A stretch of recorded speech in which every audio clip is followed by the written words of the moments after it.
Good afternoon. My name is Diane O'Connell, and I'm a student in Business 241. And today I would like to discuss with you the Global Green Book's project management processes and the planning that was involved within this process. Our initial learning in Global Green Books was an overview of project management and what a project is. We know that a project is temporary and it's used to create a product, service, or a result that has not existed before. It has a definitive start and end date, unlike a business process that typically goes on and on. When a project is completed successfully, the goals will meet the stakeholders' expectation or exceed them. And that those 5 phases for the project, which is the initiation, planning, executing, monitoring, controlling, and closeout. Project constraints to consider are the cost, scope, the quality, risk, resources, and time. As we look to our Global Green Book study, we see that Green Global Books is a small book publisher, and they've been contracted with a local university to produce ebooks for those students to use with courses. Global Green Books is a small company with 2 business owners. And the current situation at Green Global is that they employ the majority of the production staff are part-time student employees. They are having a lot of issues with these employees calling out last minute, not being flexible with their time, and ultimately they're not able to meet the demand of the ebook production, and there's a lot of delays in the processes. These employees are untrained. They don't know the processes of ebook production. There's no process documentation. There's no formal processes in place. And what they have produced has been of poor quality, with the ebooks not being delivered to the university on time. The university is very unhappy. The estimations for these projects are inaccurate, and all the unexpected costs from the poor quality and the errors and the rework are impacting the profits. So we could say that the issues with Green Global Books is pretty dire, as we're initially looking at this company and trying to understand what's going on. We find that one employee, Samantha Richardson, is really interested in project management and steps up to discuss this with the owners. She wants to take some action and do something about this. Samantha meets with Jim, and she discusses putting together a project and documentation and training for the employees. So from this point forward, we are starting to develop a formal project, and we are looking at all of the different processes that are involved with each of the phases. And we have exposure to the various tools within the phases. Just to name a few, we looked at such thing as using SMART goals to define our scope. When we went into our scope planning, we were also educated on scope creep and how to prevent it. We looked at stakeholder analysis and who we really needed to keep close and who we did, we could probably not communicate with as much. We looked at work breakdown structures. We created them to really understand our work processes and how much time it took with the Gantt chart, which helped us out immensely because it also defined the milestones. We looked at network diagramming to understand the critical path and what are the steps that we need to take to complete the project successfully. We also tipped our hat over to estimation budgeting tools, and we looked at some of the parametric bottom-up estimating processes for that. Another thing that we looked at was the quality, risk, and communication planning. We came up with some plans using templates for these, gauging our risk and who we needed to communicate with and how often we did. So we were able to get a good overview of many of the different types of tools available to project managers in creating a project plan and moving forward within the project. So some of the things that we learned with the Global Green Books project is that they did certain things well and they did certain things not so well.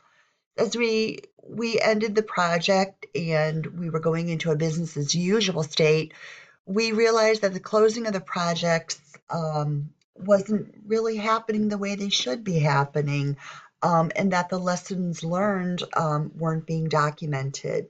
Celebration and recognition wasn't happening. So we see at Global Green Books that they were running into problems, and they felt that it was a whack-a-mole state that one problem would pop up and they would fix it and then another one would happen. So they met and they identified that they needed to kind of regroup and have the supervisors come up with the lessons learned, to be able to come together. And they created Pareto charts to really identify the problems. So some of them they were getting permission delays. They were seeing a lot of staff call outs and um, issues with that. There were customer changes.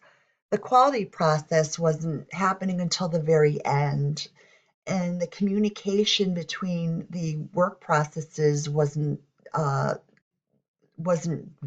being handled right.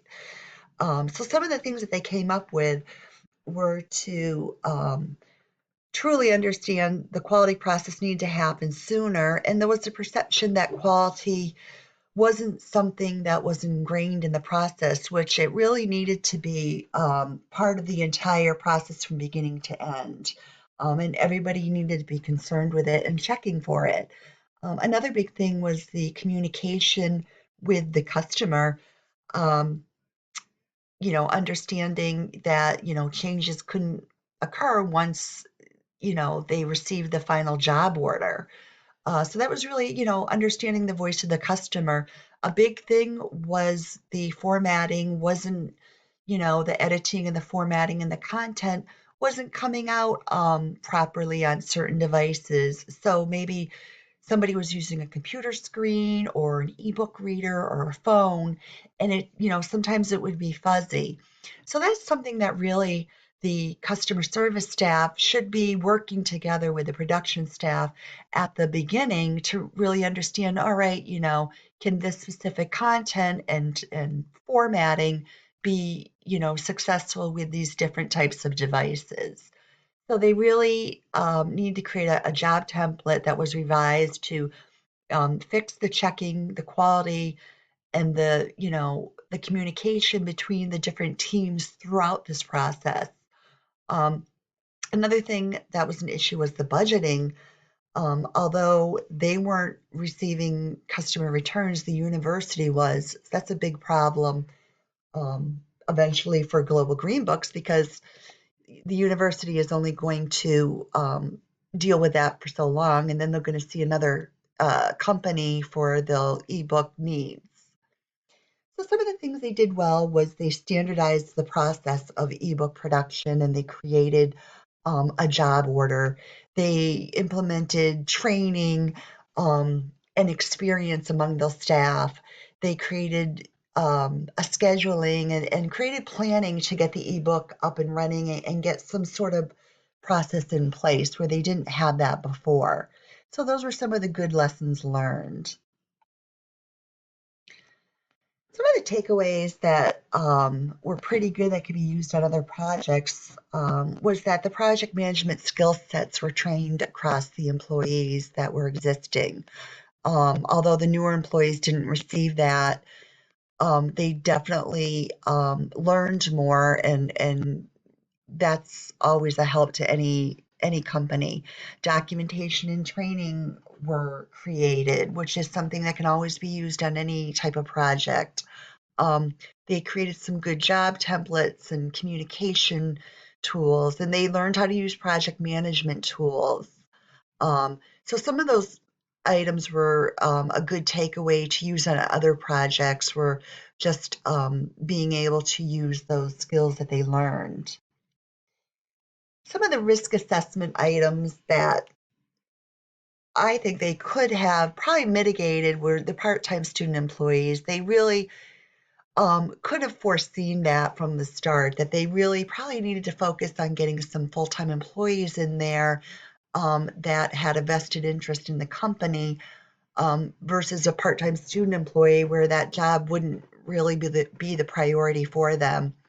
The quality program really need to be looked at because instead of being uh, seen at the end, it's something that should have gone throughout. So something before the customer even received the final version, they should have caught those errors with the fuzziness and questioned, why the formatting and content couldn't work under different types of devices. So the communication between the phases, I think, could have been mitigated. The job template reconfiguration to having customer service communicate with the planning and the staffing could have also been mitigated. Some of the unforeseen things could have been the permission delays, the conversion issues, and the DTP crashes.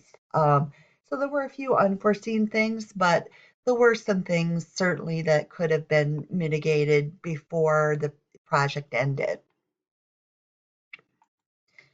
My personal reflections, on what worked well for me was learning the tools. Some of the things that I had difficulty with was really learning ebooks. I didn't know much about the ebook process and did some Googling. So that just goes to show that a project manager really needs to have background and educate themselves on the business that they're, managing, the project that they're managing, and reaching out to their peers and reaching out to other companies that perhaps do the same type of work. So that really, I think, hindered my ability to really capture this project. Budgeting was another thing that I think I really would have liked to see maybe more tools or maybe a video on how they budgeted for the project. Um, there were some things that confused me at times, but I thought the tools were great. I think the Gantt chart and the different types of tools were very useful. And I enjoyed the course and using them and getting exposure to them. Thank you.